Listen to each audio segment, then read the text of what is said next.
Good morning, dear students. Let us learn about something very important for connecting two elements in a sentence which are so subtle, so hiding there that we do not take it seriously.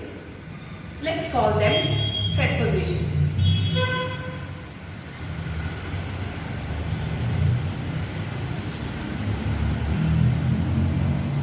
Prepositions, as the name would say, is placed generally before the nouns, and they indicate the relationship between two words in a sentence.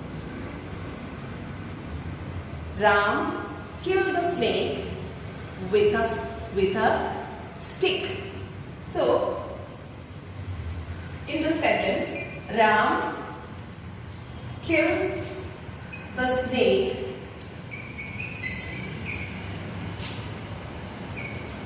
with a stick.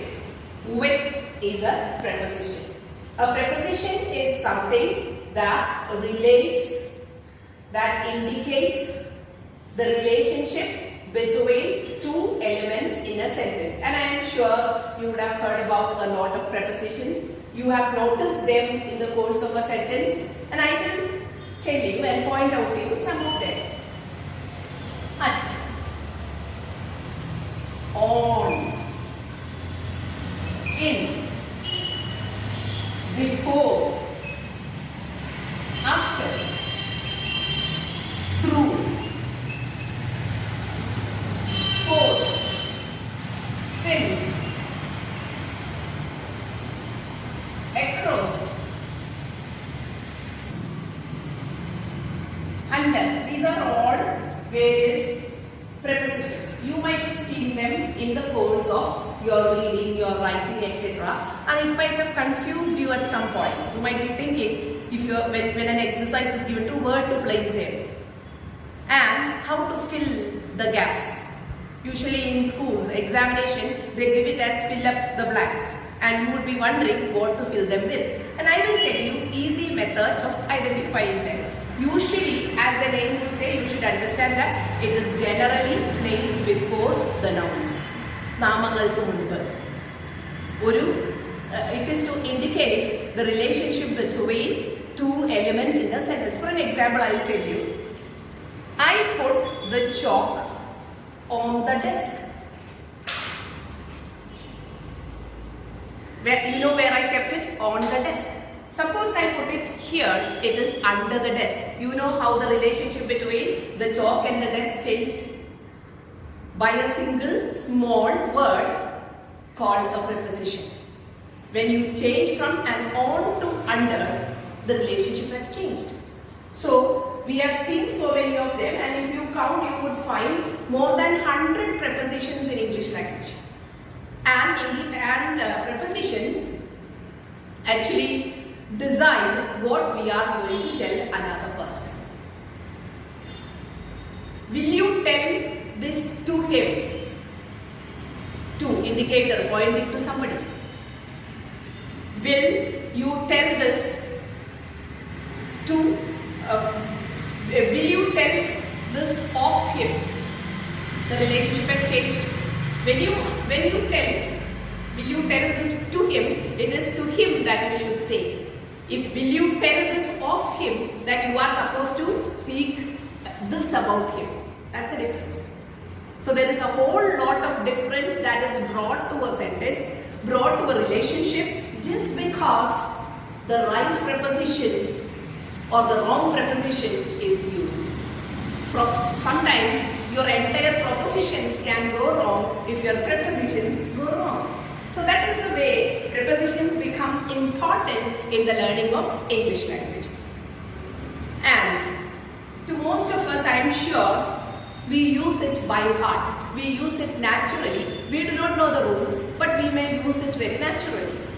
And I will tell you such rules. I'll tell you certain hints, certain easy ways to indicate where to use them, how to use them. Okay?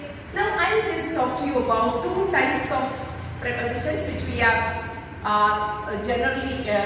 use generally. Prepositions of time and prepositions of place. Sometimes certain prepositions would serve as both prepositions of time and place. Now let's see what are the prepositions of time. I'm sure you would know it now. If you are in a regular class, you would start telling me what they are. First is at.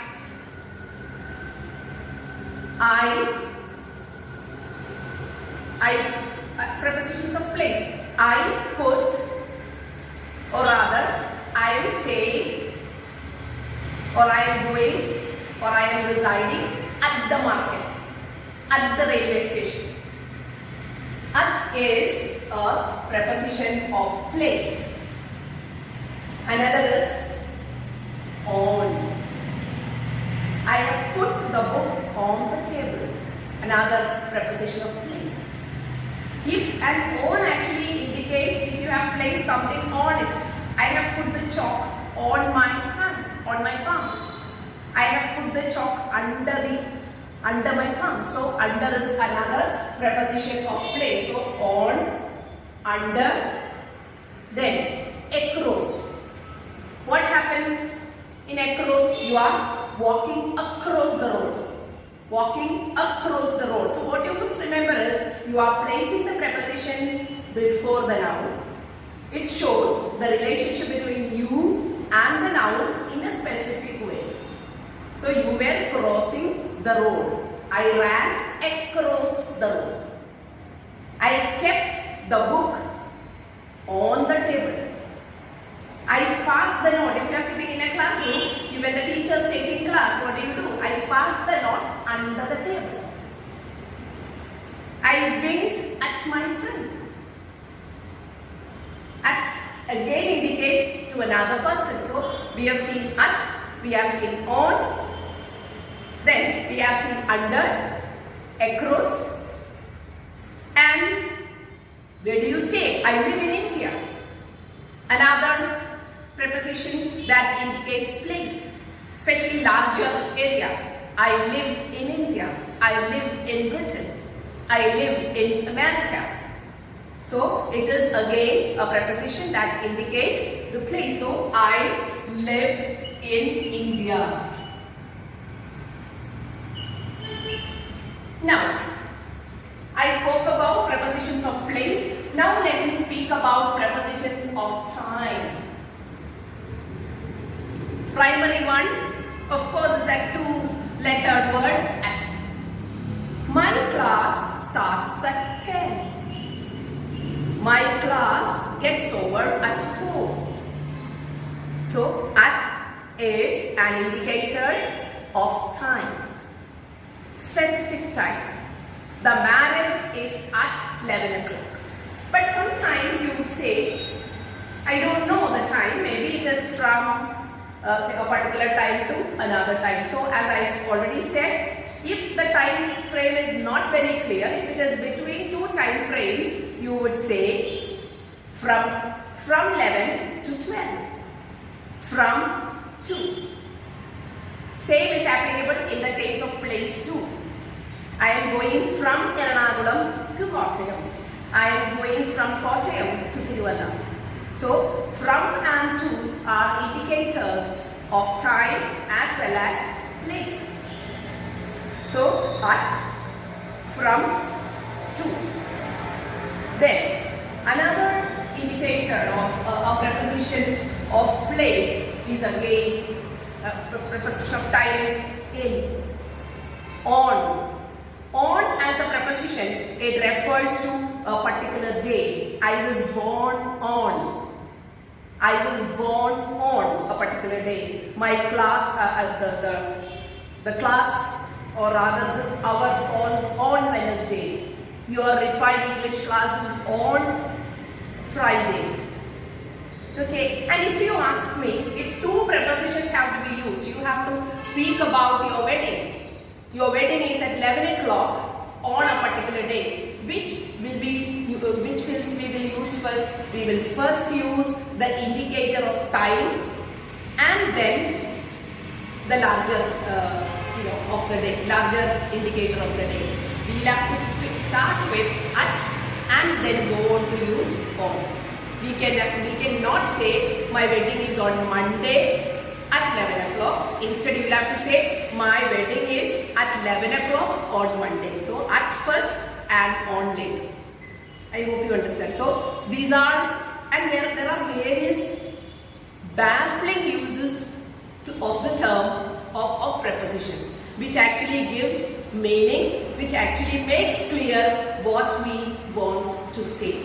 Then with is a preposition of possession. I am armed with a chalk. I am armed with, I have something, I hold, I have something with me. I have a book with me. I have a desk with me. With me, you are with me, I am with you. This is, so with indicates possession. Possession, that you have something. So we have seen prepositions of time, we have seen prepositions of place, we have also just touched upon prepositions of possession like with. Then prepositions of, again a destination to, from somewhere to somewhere. From is a preposition. So from you cannot, just as you write letters, you will have to bear in mind that in a relationship, in a sentence where you have from and to, it begins with from and goes to to. You cannot begin with to and then go to from. You have to begin from the beginning and go to the end. So the end, in movies it can come first, but in a grammatical sentence end cannot come first. It has to be from the beginning to the end. And to indicate the closure of something, you can also use prepositions like till, until, etc. Until I die, I will love you. Beautiful. Until I die, I will go on loving you. Still more beautiful.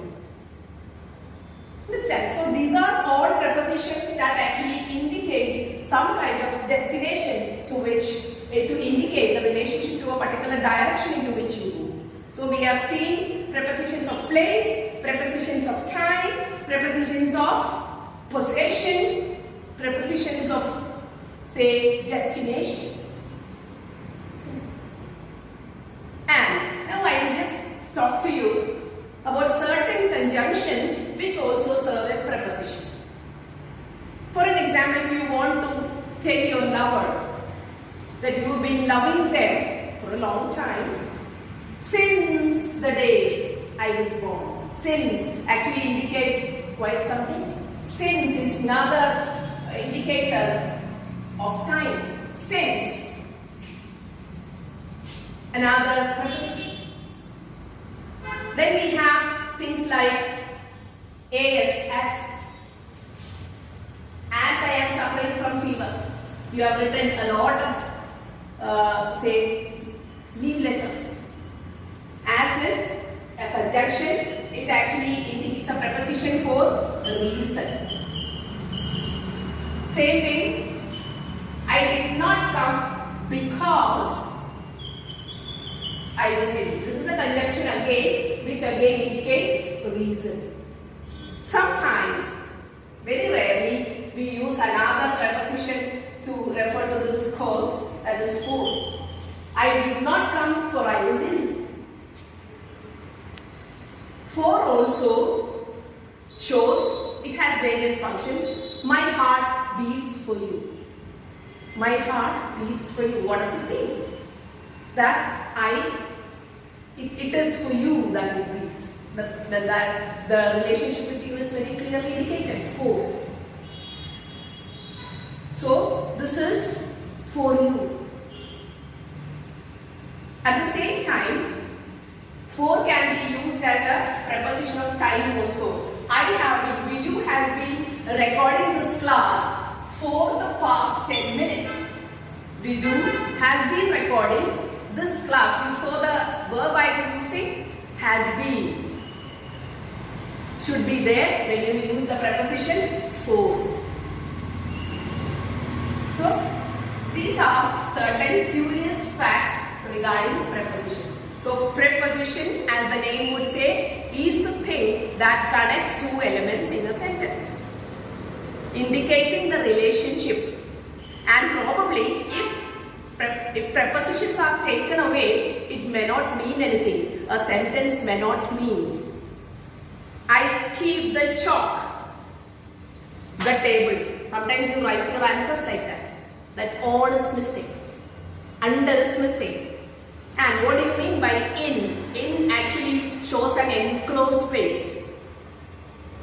I kept it in the box. I kept the specs on my face. Okay, so this is how prepositions keep changing our life. In my next class, I will come to you with certain prepositions that may mean a lot, mean differently, by the use of which the meaning can change very much. So thank you. I hope you will listen to the class, get back to me with your queries, questions, doubts, etc. and we will go on learning this through short videos. Thank you.